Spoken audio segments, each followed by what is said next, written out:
വീണ്ടും സംഘർഷഭൂമിയായി പശ്ചിമേഷ്യ. കുവൈറ്റിലും ബഹ്റൈനിലും ഇറാൻ ആക്രമണം നടത്തി. കുവൈറ്റിൽ US സേനയുടെ ഇന്ധന ടാങ്ക് തകർത്തു. ബഹ്റൈനിലെ ഷെയ്ഖ് ഇസ വ്യോമതാവളത്തിലേക്കും ആക്രമണം.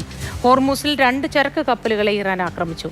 സുരേഷ് വെള്ളിമുറ്റം ചേരുന്നുണ്ട് വിശദവിവരങ്ങളുമായി ടെലിഫോൺ ലൈനിൽ. സുരേഷ്, വീണ്ടും ഇത്തരത്തിൽ ആക്രമണം ശക്തമാകുന്നതാണ് നമുക്ക് കാണാൻ കഴിയുന്നത്. എന്തൊക്കെ ജാഗ്രതാ നിർദ്ദേശങ്ങളാണ് നൽകിയിട്ടുള്ളത്? നമ്മളെ പ്രവാസികളെ സംബന്ധിച്ച് പ്രത്യേകിച്ചും ആശങ്കയാണ്. പറയൂ വിവരങ്ങൾ.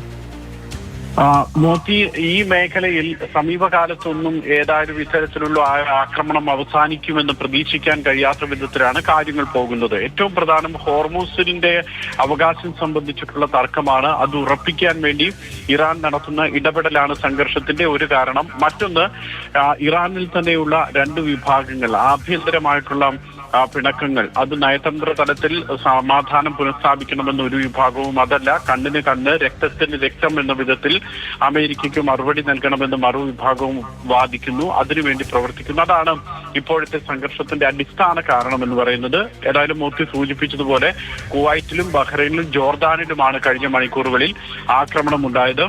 കുവൈറ്റിൽ അമേരിക്കൻ സൈനിക കേന്ദ്രങ്ങൾ ആക്രമിച്ചു. കുവൈറ്റിൽ അമേരിക്കൻ സേനയുടെ US സേനയുടെ ഇന്ധന ടാങ്ക് ഇറാൻ തകർത്തു. അതോടൊപ്പം തന്നെ കുവൈറ്റ് ഓയിൽ കമ്പനിയുടെ എണ്ണ ഖനന കേന്ദ്രത്തിന് നേരെയും ആക്രമണമുണ്ടായി.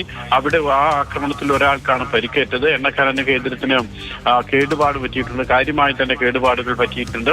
മറ്റൊന്ന്, കുവൈറ്റിലെ കര അതിർത്തികളിലേക്കും ആക്രമണം നടത്തി. ഇങ്ങനെ കുവൈറ്റിൽ പലയിടങ്ങളിലായിട്ടായിരുന്നു ഇറാന്റെ ആക്രമണം.